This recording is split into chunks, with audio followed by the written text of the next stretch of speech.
सारा पैदा से गूंगी थी। वो सब कुछ देख, समझ, महसूस कर सकती थी, मगर बोल नहीं सकती थी। इसकी दुनिया बिल्कुल खामोश थी। एक रात दादी अम्मा ने उसे अपने पास बुलाकर कहा, बेटा, मैं आज तुझे एक ऐसा राज बताती हूँ जिसके बारे में साइंसदान अभी सोच रहे हैं। सारा ने इशारों में पूछा, क्या राज? दादी अम्मा ने एक पुराना जंग आलूद रेडियो निकाला। ये रेडियो आम रेडियो नहीं है बेटा, ये वाइब्रेशन ट्रेसिंग डिवाइस है। ये माजी में बोली गई किसी भी आवाज को उसकी कंपन से दोबारा पैदा कर सकता है।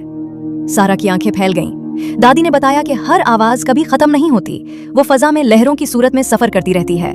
ये रेडियो उन लहरों को पकड़कर आवाज में बदल देता है। दादी ने रेडियो को ऑन किया और उसे सारा के गले से लगा दिया, और फिर मौजज़ा हुआ।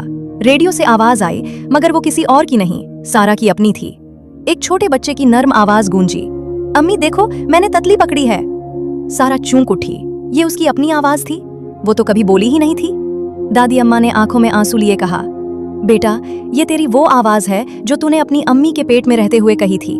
हाँ, बच्चे पैदाइश से 4 माह पहले रहमे मादर में आवाजें निकालना शुरू कर देते हैं, लेकिन वो बाहर सुनाई नहीं देती। तूने भी वहां आवाज निकाली थी, मगर जब तू पैदा हुई तो किसी वजह से तेरे गले की नसी काम करना भूल गई। साराना ने देखा कि रेडियो पर एक बटन है जिस पर लिखा था रिवर्स वाइब्रेशन थेरेपी।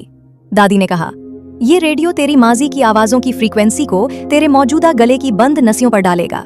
ये आवाज का ट्रांसप्लांट है। सारा ने खुद ही वो बटन दबाया। अगले ही लम्हे उसके गले में अजीब सी गदगदी हुई। उसने मुंह खोला और पहली बार अपनी मर्जी से आवाज निकालने की कोशिश की, और उसके मुंह से निकला, दादी, मैं तुमसे बहुत प्यार करती हूँ। ये पहली बार था जब सारा ने अपनी असल आवाज से बात की थी, मगर अजीब बात यह थी कि उसकी आवाज बिल्कुल वैसी ही थी जैसी उस रेडियो ने चलाई थी। एक छोटे बच्चे की मासूम खनखनाती आवाज। दादी रो पड़ी।